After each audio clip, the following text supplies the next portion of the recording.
Et maintenant, l'invitée de la matinale, elle donnera demain sa leçon inaugurale au Collège de France, centrée sur la santé mentale et les addictions. Elle est docteure en sciences de l'université de Harvard aux États-Unis et directrice de recherche à l'INSERM. Outre près de 300 articles scientifiques et des prix internationaux, elle est l'auteure de Santé mentale, un défi pour le 21e siècle, paru aux éditions Michalon.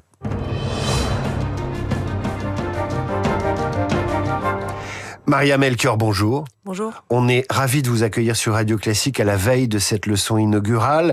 C'est une exclusivité pour nous et nous vous en remercions. Vous allez tenir une conférence qui a pour thème santé mentale et addiction, de l'intime au populationnel. J'ai été très intrigué par ce titre et je pense que nos auditeurs aussi. Alors, je veux pas complètement dévoiler le déroulé de la conférence parce que j'espère que les auditeurs seront nombreux et nombreuses à la suivre. C'est possible de l'écouter sur Internet. Il s'agira en quelques mots de parler des grandes thématiques, des grandes découvertes en épidémiologie psychiatrique, qui est une discipline qui est peut-être pas très bien connue en France et qui permet d'aborder la santé mentale à grande échelle, à l'échelle de la population. C'est de ça que je parlerai. Quand j'entends épidémiologie, je pense à épidémie. Il y a une épidémie de santé mentale. Une épidémie, c'est difficile à dire. Par contre, c'est un problème qui... Pardonnez, je l'ai mal formulé, une épidémie de maladie mentale, pardon. Alors, beaucoup de personnes en France sont concernées. On estime qu'une personne sur 5 a un trouble de la santé mentale, plus ou moins sévère. Évidemment, il peut y avoir différents types de problématiques. C'est la première dépense de l'assurance maladie. Les maladies mentales, qu'elles soient passagères ou chroniques, sont avec nous et font partie vraiment du paysage médical. Quand vous voyez ce débat émerger, alors que vous avez publié en 2023 La santé mentale, un défi pour le 21e siècle, vous vous dites qu'on est sur le bon chemin ? C'est bien d'en parler. D'ailleurs, c'est le grand thème de la grande cause nationale 2025 et qui a été prolongé en 2026. Parlons santé mentale. Parce que la santé mentale, c'est pas juste un problème médical, c'est un problème social. C'est-à-dire que, avec toutes les répercussions que le mal-être, la souffrance psychique peut avoir sur les relations avec les autres, le travail, la capacité à avoir une vie qu'on juge satisfaisante, de nombreuses personnes se retrouvent complètement isolées. Et il y a aussi une grande peur des problèmes de santé mentale qui causent du rejet, voire des discriminations. Et donc, il faut qu'on en parle plus pour que les personnes concernées aient plus la possibilité d'identifier leurs besoins, d'identifier leurs souffrances, que le regard qu'on porte sur les personnes qui ont des problèmes de santé mentale, qui sont une maladie du cerveau, c'est pas une question de volonté, c'est pas une question de se prendre en main et se bouger pour aller mieux. Ce sont des maladies comme les maladies somatiques. Bref, il faut que le regard sur les personnes qui ont des maladies psychiques change et que y ait moins de discrimination, moins d'exclusion. Vous le dites, c'est pas une question de volonté ou de se prendre en charge, c'est une maladie comme on attraperait une grippe ou une maladie chronique. Vous avez le sentiment qu'on continue à considérer que la maladie mentale, finalement, on en est un peu responsable. Il y a un regard de jugement péjoratif sur cette maladie, sur cette fragilité. Il y a beaucoup d'incompréhension sur les causes, sur les mécanismes qui font qu'à certains moments, on peut avoir un épisode dépressif, des crises d'anxiété, voire une schizophrénie. Enfin, je veux dire, il y a un panel large de maladies. Et effectivement, je pense que c'est une question de connaissance, d'éducation, en fait, à la santé mentale. Déjà, il faudrait, mais ça fait partie maintenant des programmes de l'éducation nationale, que dès l'enfance, on apprenne à reconnaître ses émotions, à comprendre aussi les émotions des autres et à essayer de gérer les difficultés relationnelles qui peuvent surgir pour arriver à ne pas toujours attendre la crise, en fait, pour s'apercevoir que on peut être en situation de souffrance et de mal-être. Je reviens sur cet adjectif populationnel. On passe de l'intime au populationnel. Qu'est-ce qu'il faut comprendre derrière cet intitulé ? Donc moi, je suis épidémiologiste. Oui. En tant qu'épidémiologiste, je travaille sur de grandes enquêtes où on interroge les personnes sur leur santé mentale. Mais mesurer la santé mentale pose un certain nombre de challenges, ne serait-ce que parce qu'on n'a pas de test biologique. D'accord. Donc l'idée, c'est qu'en fait, on a conçu un certain nombre d'outils, de méthodes, de mesures, etc., pour pouvoir quand même mesurer la santé mentale.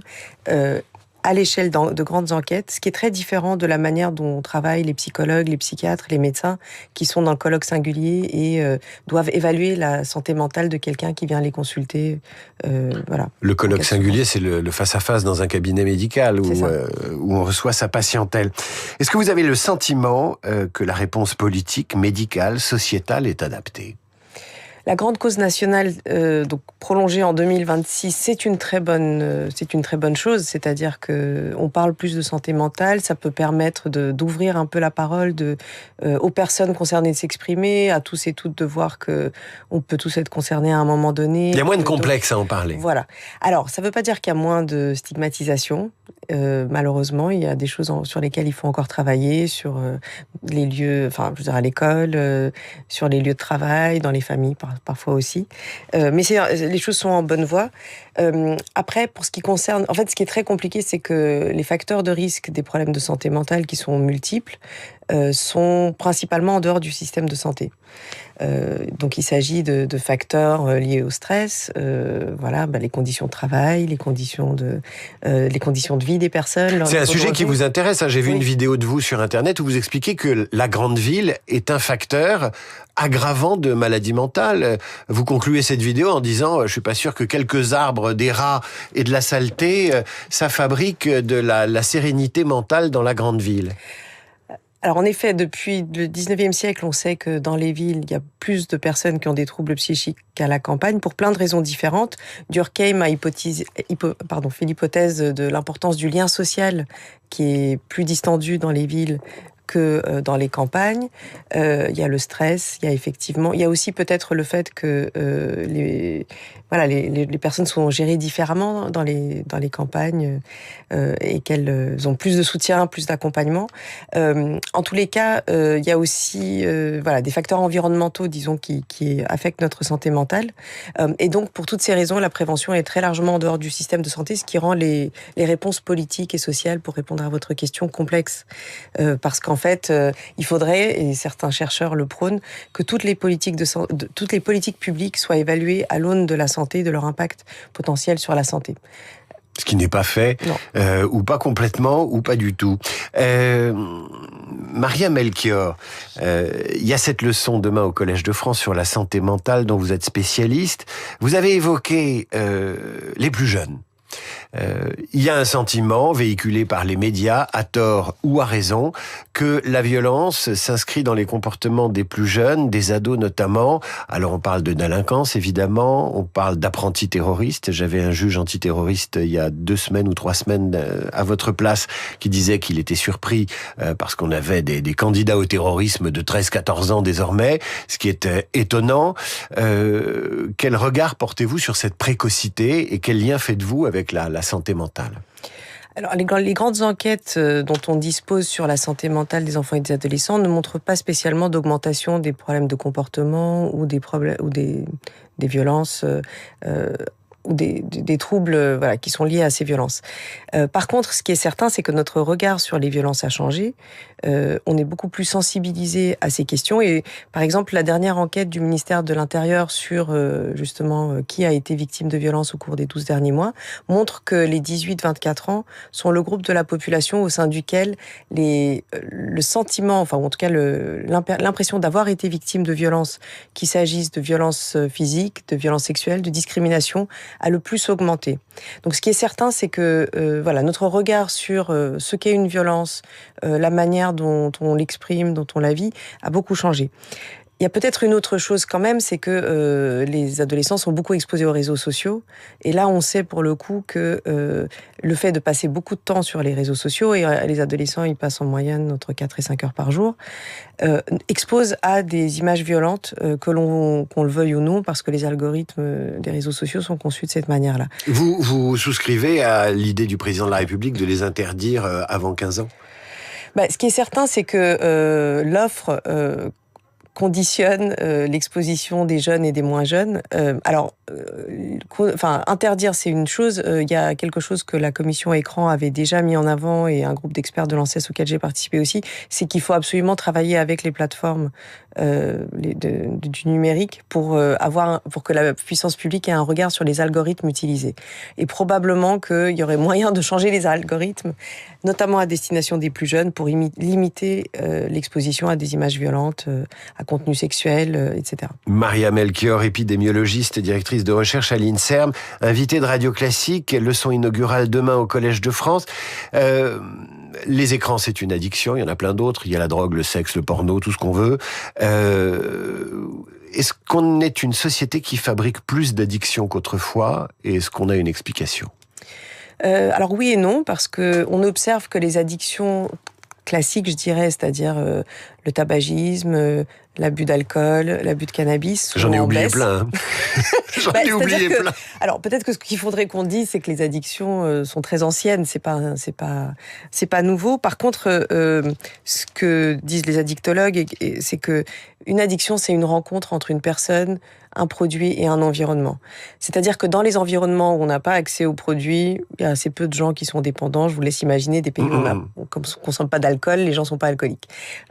Mais par contre, quand on est submergé par une offre de produits, qu'ils soient psychoactifs ou de comportements qui potentiellement peuvent générer des conduites addictives, c'est plus difficile de contrôler ça et de le gérer. Ma dernière question, Maria Melchior, elle concerne les médias. On accuse souvent les médias de travailler trop sur l'émotion, de diffuser des images anxiogènes.